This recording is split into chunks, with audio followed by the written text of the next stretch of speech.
Hello and welcome to another edition of Capital Calculus. I am your host, Anil Padmanabhan. Did you know that till 2018 in India, there were no cash-based social welfare transfers targeting women? Since then, there has been a sea change. Today, there are 13 crore women beneficiaries of cash transfers in India. In fact, the outgo is little less than 1% of India's GDP. And it's not without reason. Money in the hands of women are proved to be transformative. Not only have they changed their own lives, particularly the nutrition habits, they're reshaping even the lives of their children. And yes, let's not forget, this also coincides with the phase when electorally they are becoming very, very significant cohort. They are beginning to influence the outcomes of elections at the macro level and at the micro level.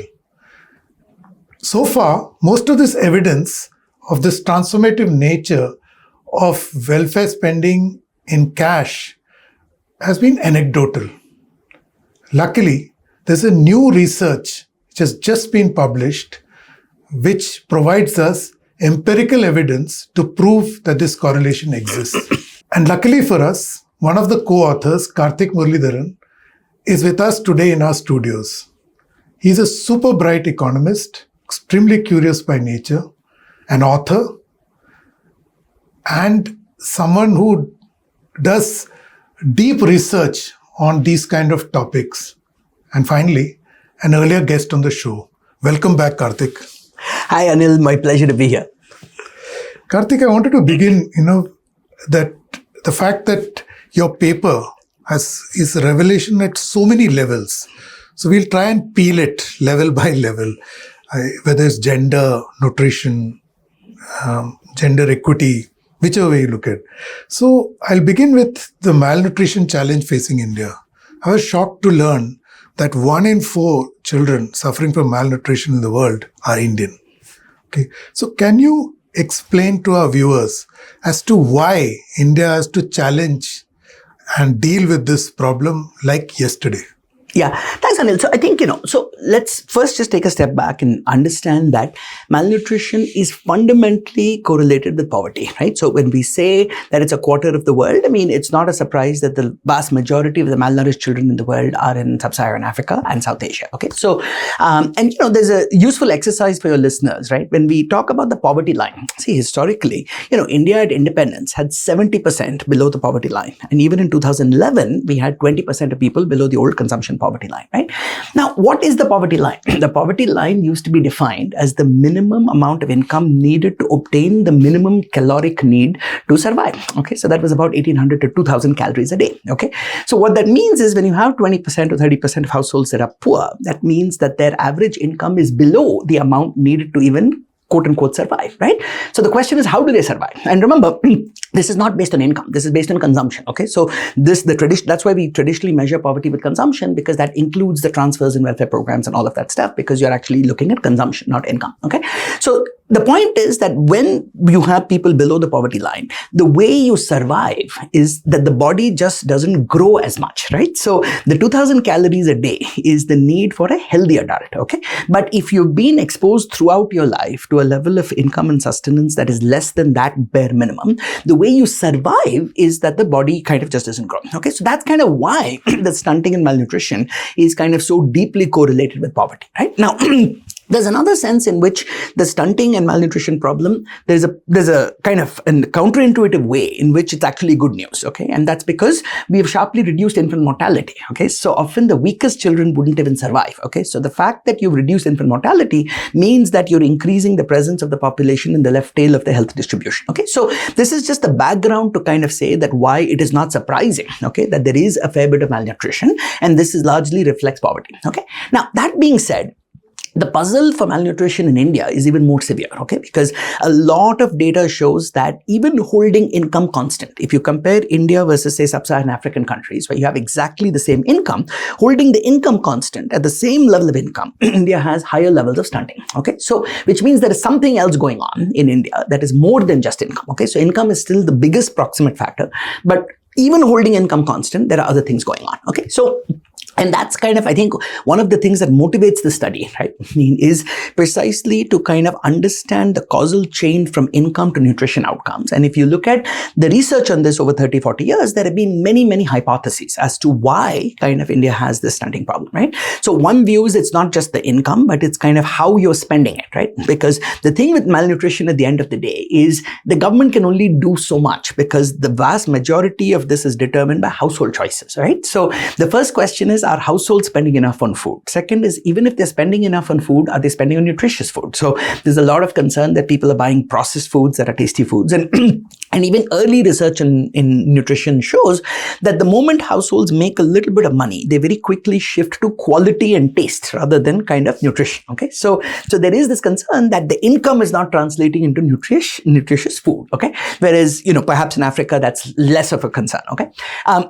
And then there's another story, which is even assuming you bought food and bought nutritious food, then there's a question of the intra-household allocation of that food. Okay, so there is a lot of research that shows that child nutrition is strongly linked to gender empowerment and kind of the extent to which the mother controls the allocation of resources within the household. Okay, so there's a ton of research just establishing that India, all else being equal, is more patriarchal. And so some of this could reflect the intra-household allocation of the resources.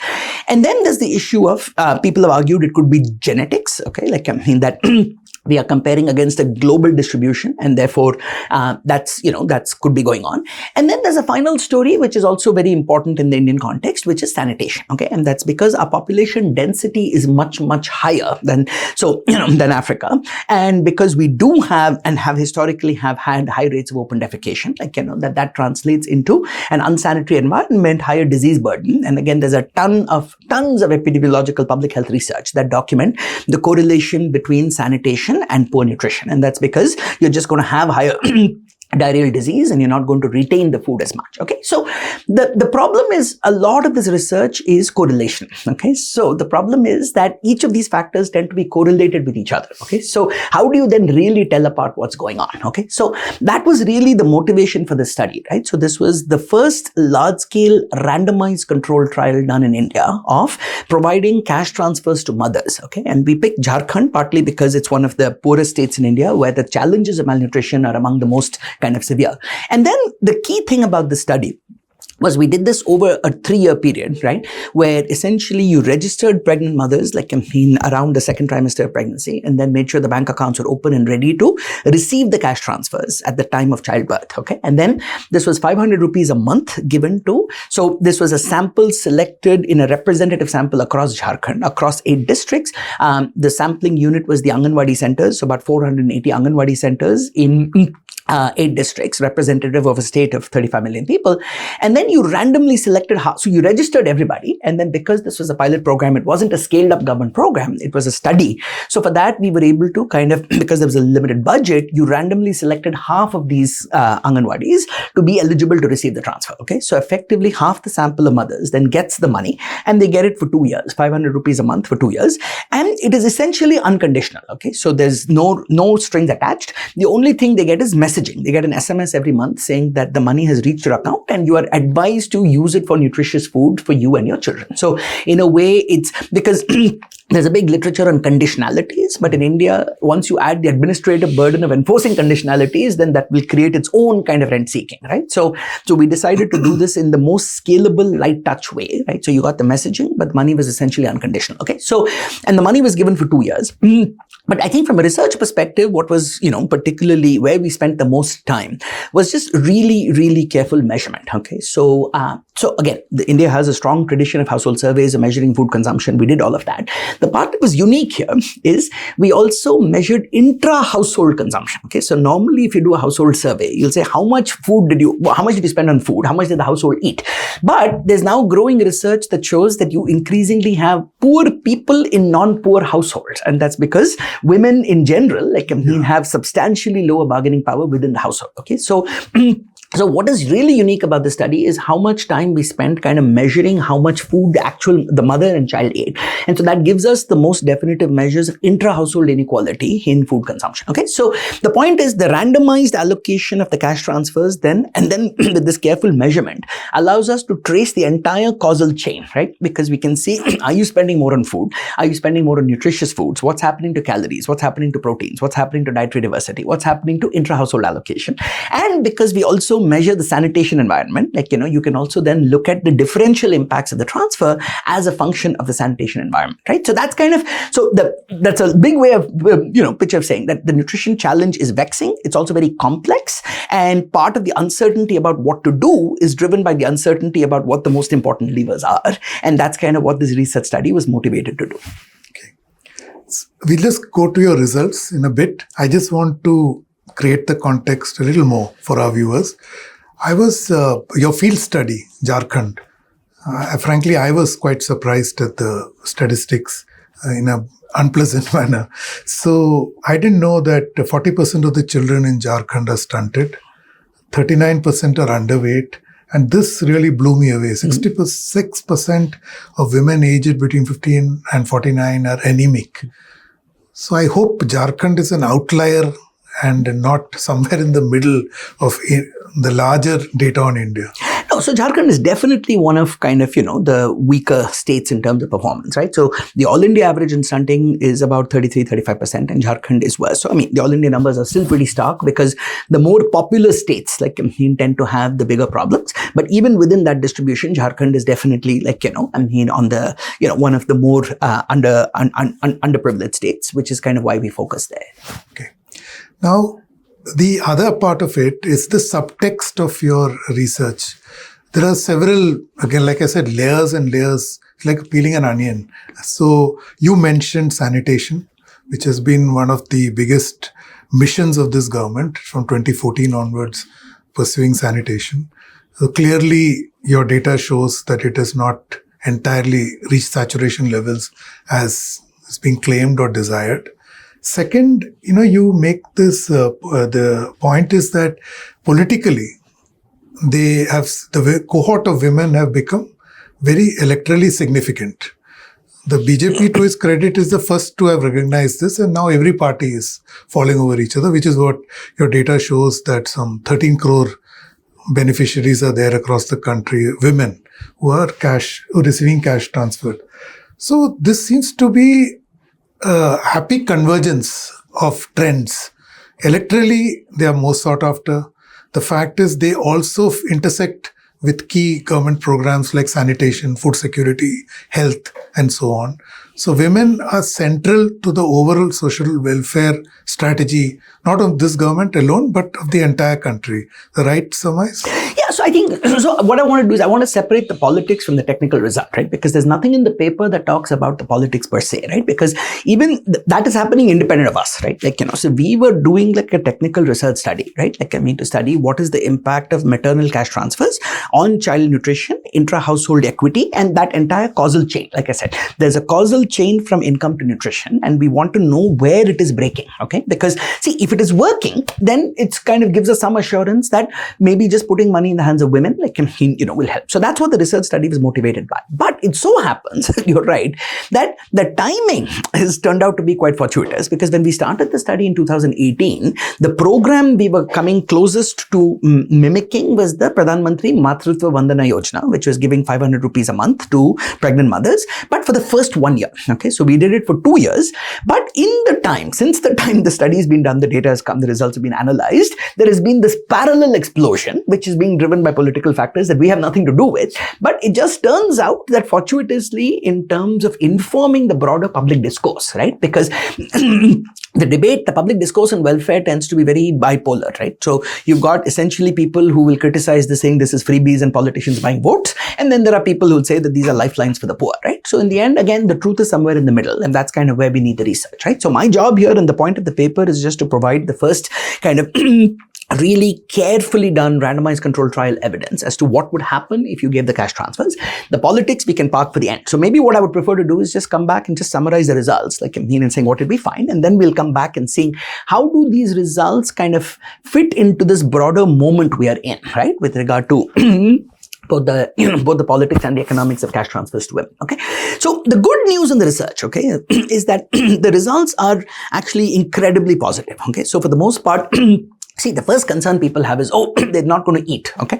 And they will just spend it on other things, okay? So the first thing we see is that household food consumption goes up significantly. About 40% of this transfer is spent on food, which is consistent with how households spend their income anyway, okay? So in that sense, there is this one trope that needs to be kind of put to rest, is everybody has this sense that, people will spend money badly, okay? That nothing could be further from the truth, okay? So there is all these things, people are going to drink it away, people are going to, so like, it is...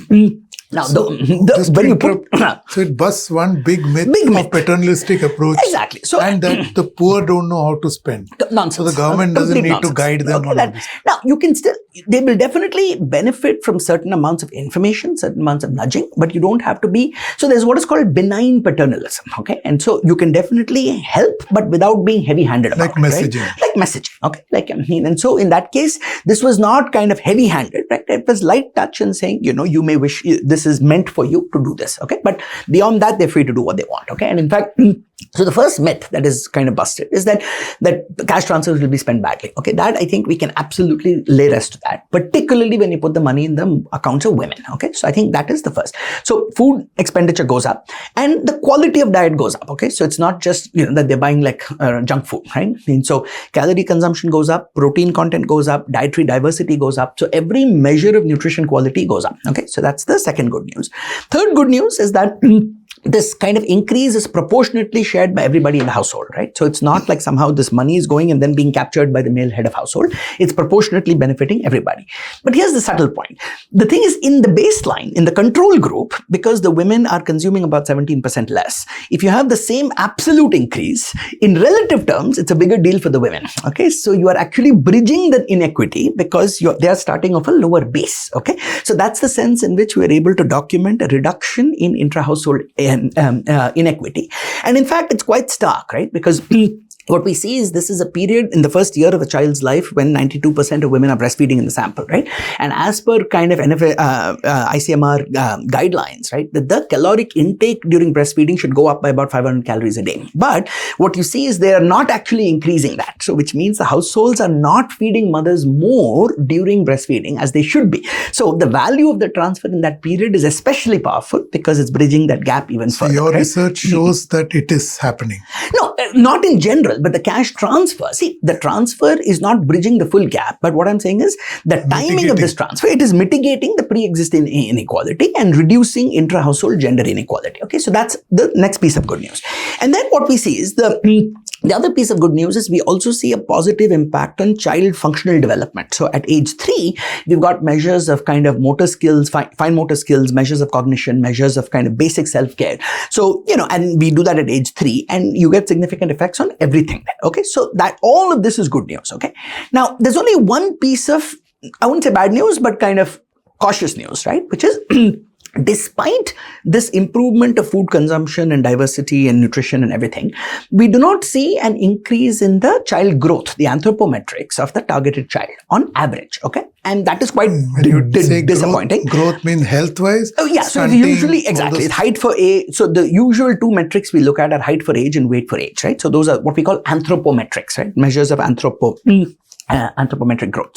So on those two measures, we don't find any average impact. Okay, but there's good news and there is a piece of explanation. Okay, so what we find is we find strong evidence that this is mediated by the sanitation environment. Okay, so if you look at the distribution by the fraction of so the way you measure sanitation is really, it's not your own ODF, it's the neighborhood rate of open defecation, right? So if you look at kind of the the best 25%, the top 25 percentile that is the most ODF free, there you find that the cash transfer is raising child growth. Okay, so but it's in the rest of the places where you're not getting that impact. So it's a very strong suggestive evidence that the caloric intake is mediated through kind of the sanitation lack environment. Of sanitation. So if you're in a high diarrheal disease environment, you're not going to retain that food.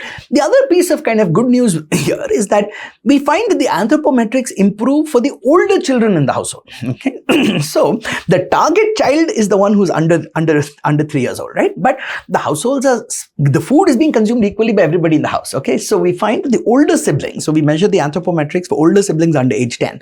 So they actually, you're seeing a positive effect for everybody. So what that also suggests is that the cost of poor sanitation is the highest for the smallest children, because when you're that small, when you're not eating much, right? You're most vulnerable. So once you're above that stage, then even in areas with poor sanitation, it's benefiting. Okay, so overall, I would consider this a highly positive story, right? And it also validates the government's push, okay? On sanitation, right? At the end of the day, an enormous amount of work was done. I think the cautionary tale here is, again, government, and I've written this in my book on state capacity, right? Governments in India, doesn't matter what party, what government, what state, center state, they function well in mission mode, okay? Yeah. So in mission mode, when there is a directive from political leadership to say that we need to get this done, the whole system kind of falls in line to get it done, okay? Which means that we made an enormous amount of progress on toilet construction, right? Because that's a mission mode project, it's deliverable, visible, okay?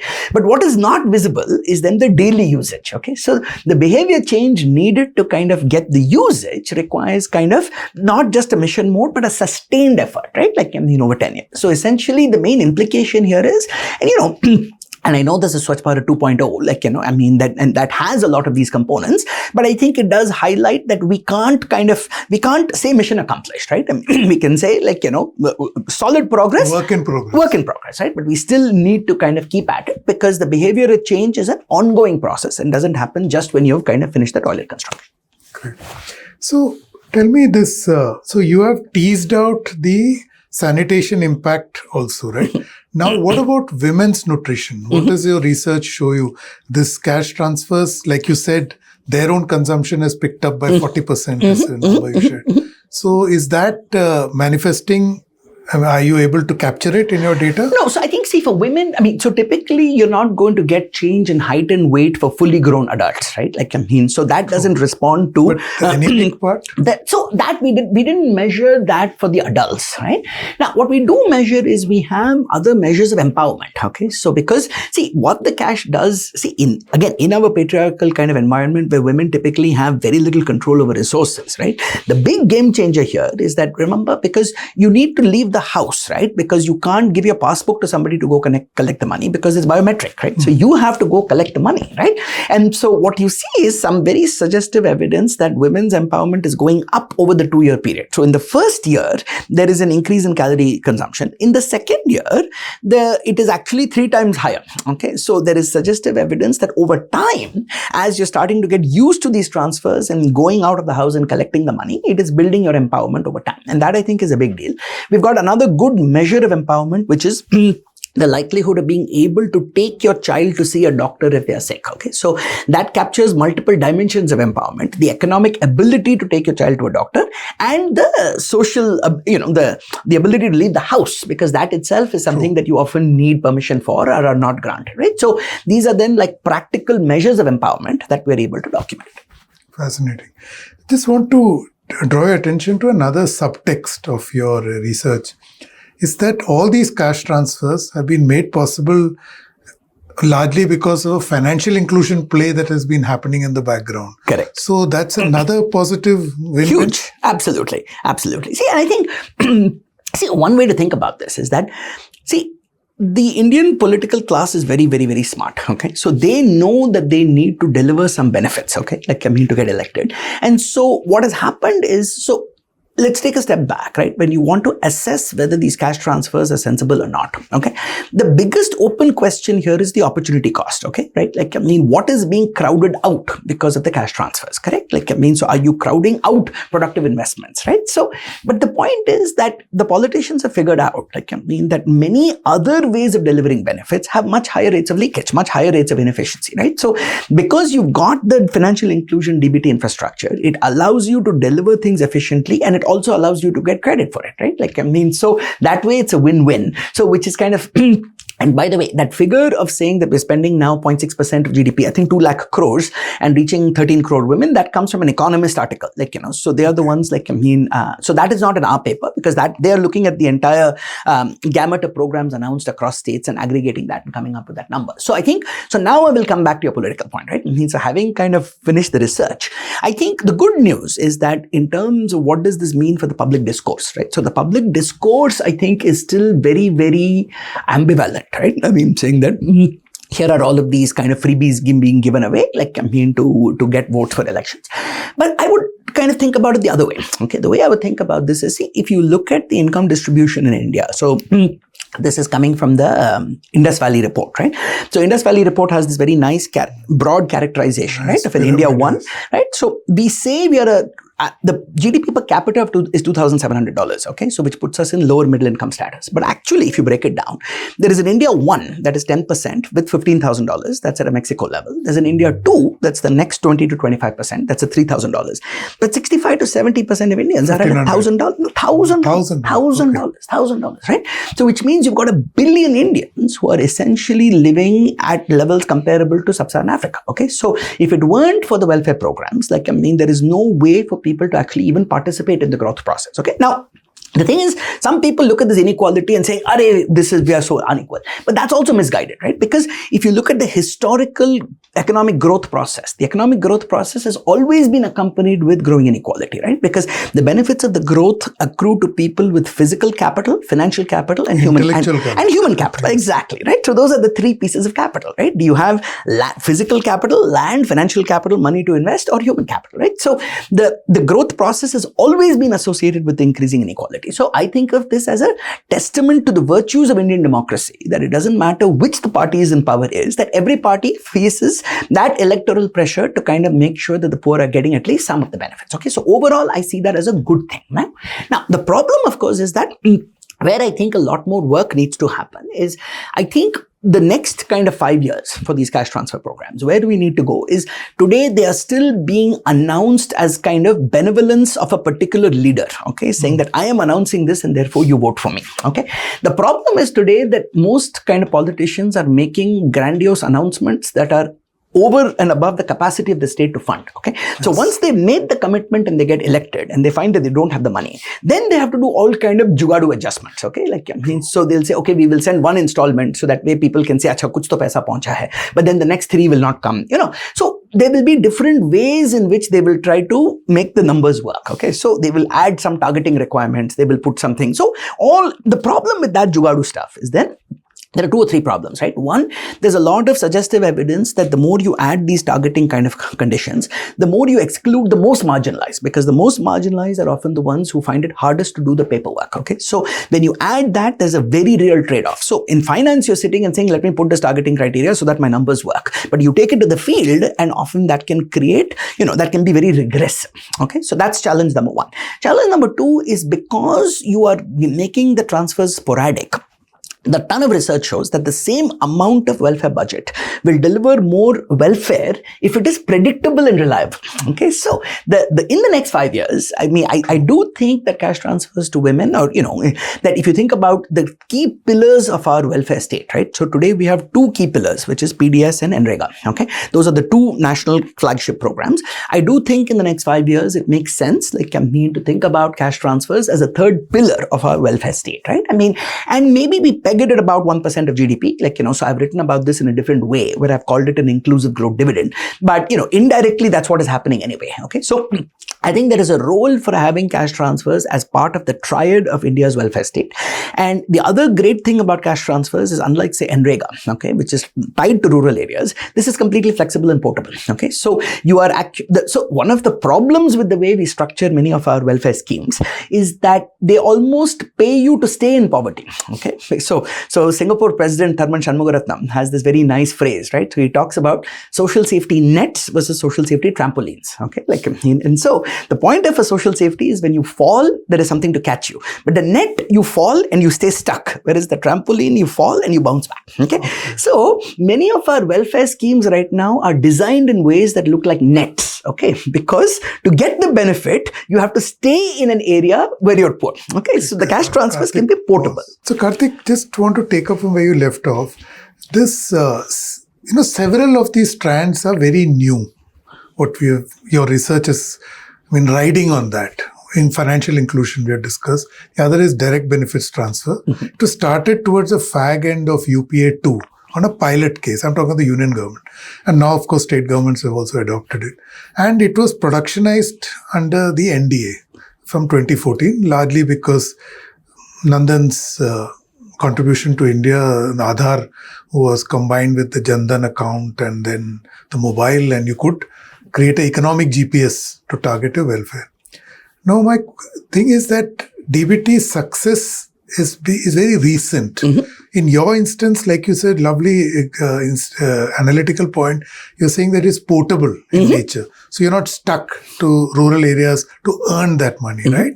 So which means it can be used anywhere by women across the country. Now, looking ahead, can we assume that this success can be emulated in other social welfare spending precisely for the reasons that you argued? One is to prevent leakages. Second is to provide the benefits directly to the beneficiary.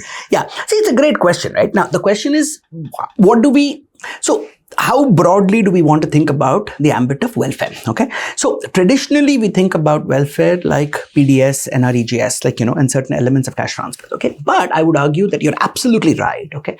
That we should expand this to look at our broader set of subsidies, right? So in particular, if you look at our farm subsidies, right? So I think farm subsidies are probably the case that is most ripe for thinking about a DBT version because see, India's farm economy reflects a set of policies we put in place in the 1960s, right? Where after PL 480, there was this national consensus that we will do what it takes to be food self-sufficient. And so a whole bunch of policies, whether it was fertilizer subsidies, whether, it was free electricity for farmers, a lot of these things came in the scarcity mindset that said we need to grow production at all costs, right? But today, 60 years later, those things have completely outlived their utility and now they are keeping us stuck in a poverty trap, right? In the sense that, here's a simple number, right? The US produces more food, with 2% of the farmers in India, right? So you can't grow incomes without growing productivity, right? And so a lot of our farm policies right now are actually keeping us stuck in a low productivity loop, right? And that's because when you have the subsidies, particularly for free electricity, right? We know that's just, it's a disaster both in terms of equity and efficiency, right? Because the top 5% of landowners get about 50% of the subsidy, right? And it's distortionary in terms of cropping patterns, over cultivation of paddy, depletion of groundwater, contributes to kind of industrial lack of competitiveness because of cross subsidies, and even partly responsible for the pollution in North India because of stubble burning, right? So it's one of these things that just makes no sense, right?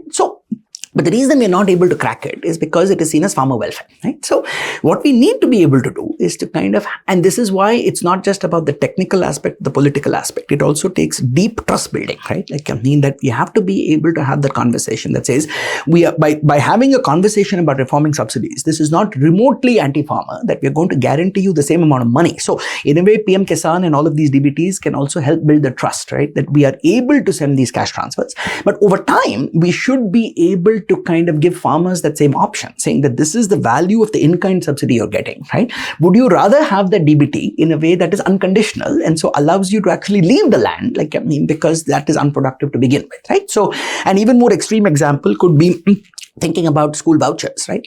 So we spend so much on, say, school education, but the data shows that, on average, right, the private schools deliver comparable outcomes at 1/3 the cost. Okay. So then once you've shown parents, and in fact, there was a senior, political advisor, right? Who actually told me, he said, listen, people criticize us saying that we are doing DBT and not spending more on health and education. But in health and education, the budgets are mainly being absorbed by the unions, and it's not actually reaching the beneficiary. So with the DBTs, we are doing better for citizens than if we just expand the sectoral spending the way it is. Okay, so this is in fact also a non-partisan view that I've heard across the political aisle, right? So I do think once you've established the ability to deliver transfers credibly and reliably, it opens up a broader set of possibilities of saying, so I don't want to say, so let's look at PDS, right? So I never want to go to a place where I'm saying we are replacing the in-kind with cash, okay? What I always want to do is empower the beneficiaries, right? And give them the choice and saying the money is being allocated in your name, okay?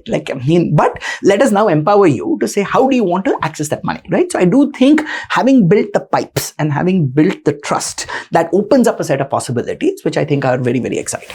True. But, to the credit of our Indian farmer, despite such paternalistic policies, which, like you said, throwback to the 60s, but they have been chipping away, So I frankly believe the biggest risk taker in this country is the Indian farmer. So the big shift that we have seen from somewhere around 2008-9 is the move to horticulture. So today horticulture accounts for greater value than food grains. Even 10 years ago it was 50%. Today it's which is fantastic. Far more. Fantastic. And horticulture, there is no support price, there's nothing, it's very risky, perishable goods, but they are all investing in it. Exactly, right? So all the more reason why, if you were to replace the subsidies with an unconditional income transfer, that equips more farmers, right? To do exactly that, right? So, and in fact, sometimes, the subsidy reform conversations very quickly can be framed as anti-farm. I couldn't be more sympathetic to the farmer, right? So much of our research and development economics just talks about how exactly the story that you gave, right? See, how does growth happen? Growth happens from undertaking it's individuals and firms undertaking investments that are increasing productivity, correct? So growth is the aggregation of these micro decisions to do that, right? But anytime I'm making an investment, there is risk. And particularly when I'm trying something new, okay? So we have tons of research that show the first time a farmer tries a new crop, on average, they will lose money, okay? So what you need, so why does everybody grow paddy? It's because there's a finance minister of a state who actually said it is the least risky option, okay?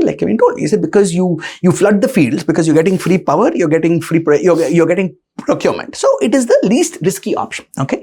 But it is also low yield. It is low yield, but low risk, which is why so many people still default into that, right? But today, the horticulturists and people you're talking about are probably still the better off farmers who have the ability to take that risk, right? So if you take the subsidy, which right now ties people to inefficient activity and replace that with an unconditional income transfer, then that also gives people the cushion to experiment, right? So absolutely. Give them the trampoline. Exactly. So I just have a final question to you.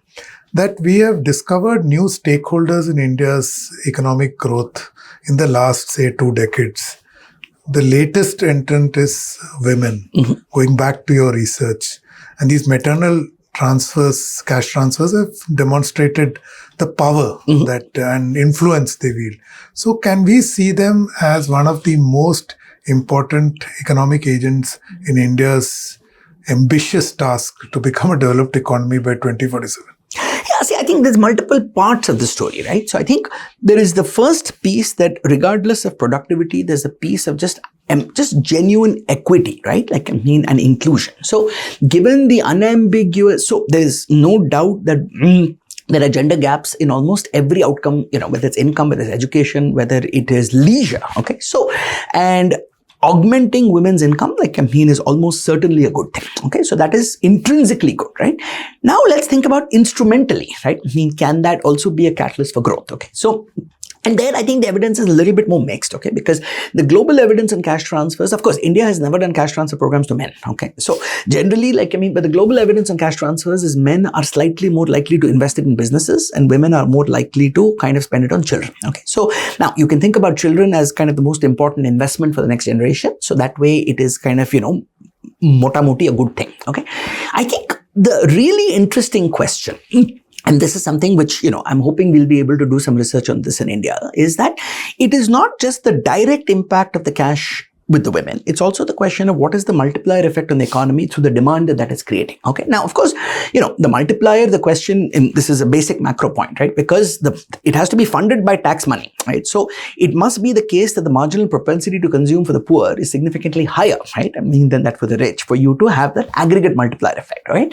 But what we see in our studies on NREGS, for example, is that we do get very strong evidence of a positive multiplier effect on the local economy. And there's a beautiful paper in Kenya done by my colleague Paul Niehaus that was published in Econometrica 2 years ago and won the Frisch Medal, which is one of the most prestigious prizes in economics for best paper. So it does, that study is like every macroeconomist fantasy, right? Because since the time of Keynes, we've been looking at how do you estimate these multipliers, but you don't run experiments on the macroeconomy, right? So what they managed to do is working with Give Directly, which is this nonprofit that does unconditional cash transfers to the poor.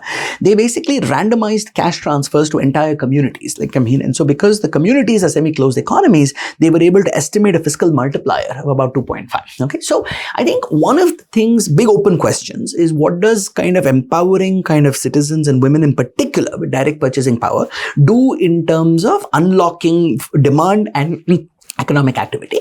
And frankly, I think the biggest long-term benefit of women's empowerment will be labor force participation, because that is the lowest hanging fruit, right? If you want to increase total output, and if like your female labor force participation is like 20-25%, now I think latest data shows 40%, but that counts even if you work 1 hour a week or something, so I take that with a pinch of salt. But I think the active female labor force participation is still far below where it could be. And if you think about the cash transfers, even these baby steps that we're talking about, right, that it empowers you to leave the household, right? The biggest barrier to work is even just the patriarchal barriers to leaving the household, right? So these are then baby steps that take you in that direction. And I think absolutely this can be a very powerful engine. The social transformation is going to be incredible. Mm-hmm. And it's not tangible as of today, but it will be. Yeah. And the other place where you're seeing women's empowerment kind of really, show up, is actually, we haven't done the census in 15 years, but all the indicators are that the fertility rates have actually fallen much faster than we think, right? Which itself is a reflection of higher female education and empowerment. Exactly. Right. So yeah, I think definitely, there's a confluence of technical and political and economic factors, right? Technical factors, which is the JAM and the DBT infrastructure, makes it possible. Politically, it is rewarding, and economically, the evidence suggests that this may be, that this may actually be a very good thing. So happy confluence. Thank you so much, Karthik, for joining us. I'm grateful because you are really on short time. You're just coming from the airport to be with us. We appreciate that. Thank you, Anil. My pleasure. So the findings of Karthik's research, we briefly covered it, are extremely powerful. It's not just food on the plate. It is healthier mothers, smarter kids, and many other which we listed during our conversation. And in fact, I will share it in the show notes. Please do check out the link to the paper and do read it. It's not too difficult. I know it's an academic paper, but you can make your way through it. And if not, you have this great conversation with Karthik. What it tells us that cash transfers is important, but not sufficient. It's a necessary condition. And the larger story, as I see it, the subtext of our entire conversation, is there is a quiet revolution underway to reorient social welfare spending in this country. In the last 10 years, we have seen accountability, particularly the prevention of leakages, thanks to JAM, which cumulatively they add up to some 3 lakh crore, which is 3 times their annual Manrega budget. So that to me is the biggest takeaway from the research that Karthik and his colleagues conducted. But it's a very positive note. It's a win-win on every level. So let's hope for the best and presume this will play out positively for India, especially in transforming into a developed economy by 2047. Thank you for watching. Don't forget to subscribe to StratNewsGlobal.Tech on YouTube. Hit the bell icon so that you don't miss any updates. And please do share your thoughts, ideas and suggestions with us. I'm available on X at Capital Calculus. I'll be back next week with another episode. Till then, stay safe.